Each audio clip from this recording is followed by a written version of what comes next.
Sou Roberto Tivita, presidente e editor do Grupo Abril. Meu nome é João Roberto Marinho, eu sou vice-presidente das organizações Globo. Nizam Guanais. Meu nome é Washington Oliveto. Sou redator e presidente da África. Como presidente, não passo de um redator. Sou Vinícius Priante, presidente da Unilever Brasil. Antônio Jacinto Matias, sou vice-presidente sênior do Banco Itaú, responsável pela operação de marketing de todas as instituições Itaú. Você apoia e respeita as decisões do CONAR? Apoio e respeito. Acatamos as decisões há 3 décadas sem pestanejar. A nossa empresa acata as decisões do CONAR, quaisquer que sejam elas. Eu não necessariamente concordo totalmente com todas as decisões do CONAR, mas apoio e respeito. Mais do que aceitamos o CONAR, nós entendemos que ele é um bem para todos nós. Confiamos na atuação do CONAR definitivamente. Como sua empresa pode aceitar que uma entidade determine o que você pode ou não comunicar ao público? Porque tudo na vida tem que ter um freio. Eu não aceitaria decisões de nenhum órgão externo, a não ser a justiça, a não ser que respeitássemos e acreditássemos no que ele faz. Eu não vejo o CONAR como um controlador da atividade dos publicitários, mas sim como um elemento de bom senso disciplinador. Às vezes pode concordar com a opinião dele, você pode discordar, mas a gente sempre vai ter que acatar. Não um conflito em absoluto com a liberdade, a importância da liberdade dos anunciantes com as suas agências de criarem uma boa publicidade. O CONAR foi uma bênção na vida das empresas no Brasil. O que o CONAR diz para nós é ordem, a gente cumpre. O primeiro caso famoso envolveu 2 fabricantes de bronzeadores. A campanha de um dizia que o bronzeador do concorrente envelhecia a pele muito mais cedo. Desde então, o CONAR nunca mais parou. É uma entidade feita para defender publicitários, para defender editores de jornais, revistas, emissoras de televisão. Ele é feito para elevar a qualidade ética da publicidade. Todos devem abrir mão de alguma coisa. O criador da sua liberdade de criação, o anunciante da sua liberdade de expressão e o veículo, muitas vezes, do seu faturamento. Tem que ser assim. Tem que ser anunciante, agência e veículo. Tem que ser. É aqui neste escritório na Avenida Paulista que funciona o CONAR, Conselho Nacional de Autorregulamentação Publicitária. Desde sua fundação, em 1980, o CONAR já analisou e se pronunciou sobre mais de 6.000 questionamentos relacionados à ética na propaganda brasileira. É um pacto sólido, muito bem trabalhado, que perdura por muitas décadas, já são 3 décadas, entre todos os atores envolvidos na comunicação publicitária. O fato de o CONAR ser uma expressão de autorregulação e não uma imposição do tipo contrato social, tipo lei, é que dá força. É muito melhor nós nos contermos do que ter alguém de fora nos contendo. É sempre melhor. Acatar uma decisão do CONAR, para nós, é a garantia de que nós vamos poder ter a publicidade livre. Essa é uma vantagem enorme para a indústria da comunicação no Brasil. Com ter chegado a uma autorregulação aceita por todos, que é referência para outros setores da sociedade. Eu prefiro a injustiça do CONAR a uma zona total, uma esculhambação, entendeu? Se a gente tivesse outros mecanismos de cerceamento da liberdade criativa na publicidade, certamente nós teríamos uma publicidade de qualidade inferior e um quadro social de qualidade inferior. Qualquer que seja a decisão dos conselheiros, a força que substitui a lei nos processos do CONAR está na fidelidade absoluta de agências, veículos e anunciantes a um documento que inspira e guia as decisões dessa entidade há 3 décadas, o Código Brasileiro de Autorregulamentação Publicitária, aprovado em 1978 no 3º Congresso Brasileiro de Propaganda. Toda propaganda tem que ser honesta e tem que ser verdadeira. Todos os outros artigos giram em torno desse, que é o principal. Em sua essência, o Código determina que todo anúncio deve ser honesto, verdadeiro e respeitar as leis do país. Deve ser preparado com senso de responsabilidade, evitando acentuar diferenciações sociais. Deve ter presente a responsabilidade da cadeia produtiva junto ao consumidor e o respeito à leal concorrência. Deve respeitar a decência e a honestidade, não devendo se apoiar no medo, na superstição ou na violência. deve ainda conter uma apresentação verdadeira dos produtos e serviços, no que se refere à natureza, procedência, composição, finalidade, valor, preço e condições de pagamento. Tanto o grande quanto o pequeno anunciante devem o mesmo respeito à sociedade, são cobrados de igual forma.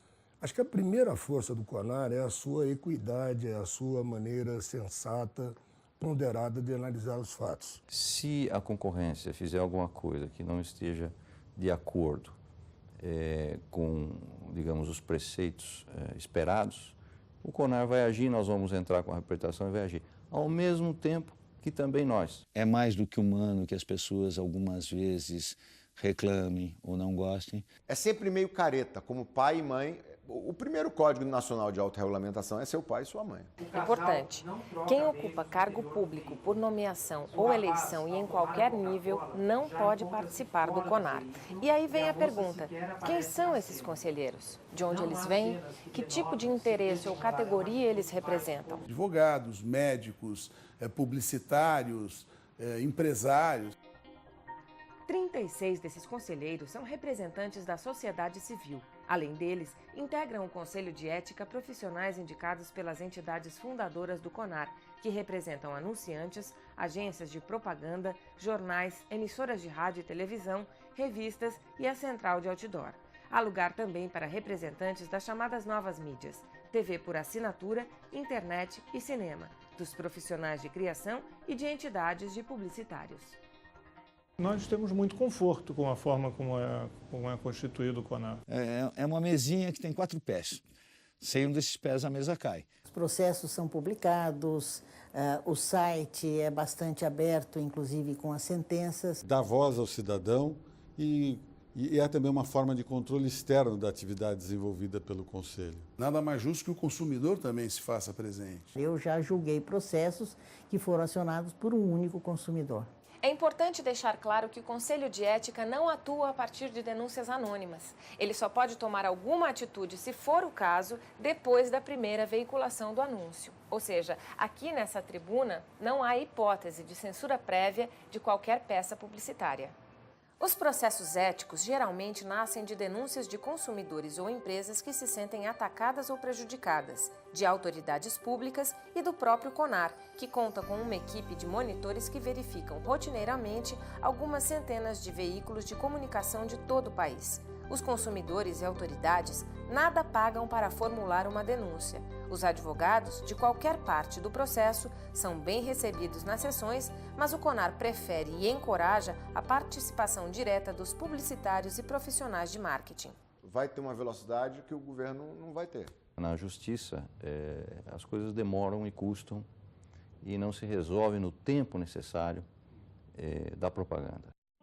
Com sedes em São Paulo, Rio, Brasília e Porto Alegre, o CONAR é mantido integralmente pelas entidades do mercado publicitário e não custa um centavo sequer ao contribuinte ou a qualquer governo. As queixas e denúncias são enquadradas por categoria de anúncio e cada categoria tem regras e cuidados específicos a serem respeitados. É o caso da propaganda de bebidas alcoólicas, educação, empregos, imóveis, investimentos, lojas de varejo, profissionais e serviços de saúde, produtos farmacêuticos e veículos motorizados.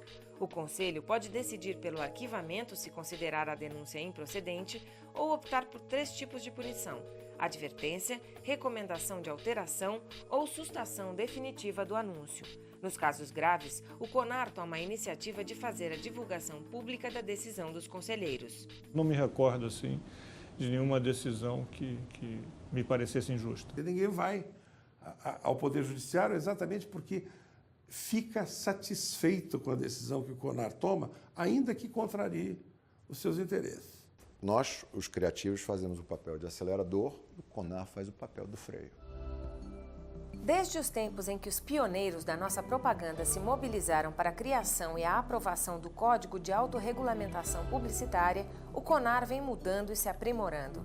Ao longo das últimas décadas, procurou interpretar os novos conceitos, comportamentos e posturas da sociedade brasileira em relação à liberdade sexual, à exposição das crianças ao consumo, ao papel da mulher na vida moderna, à propaganda de automóveis, aos hábitos de saúde e aos cuidados com alimentação e consumo de bebidas alcoólicas. Correndo atrás da sociedade como qualquer instituição, escola, judiciário, governos, etc.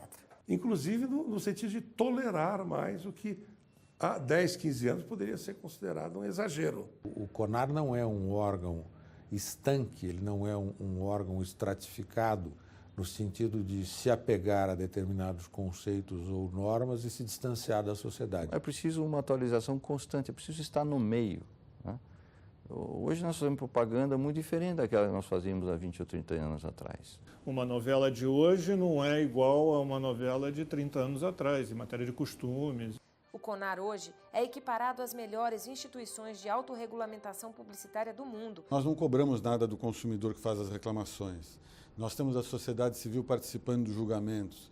Nós não aceitamos recursos do governo, não custamos nada ao erário público e adotamos o sistema misto de controle, legislação e autorregulamentação. Por essas e outras, nós estamos ao lado dos melhores. O Brasil se destaca, junto com a propaganda inglesa e a propaganda norte-americana, exatamente pela presença de um órgão como o CONAR. O CONAR é também uma referência, porque uma série de entidades já estão buscando a sua autorregulação e o CONAR acaba sendo um exemplo de como isso pode ser bem feito.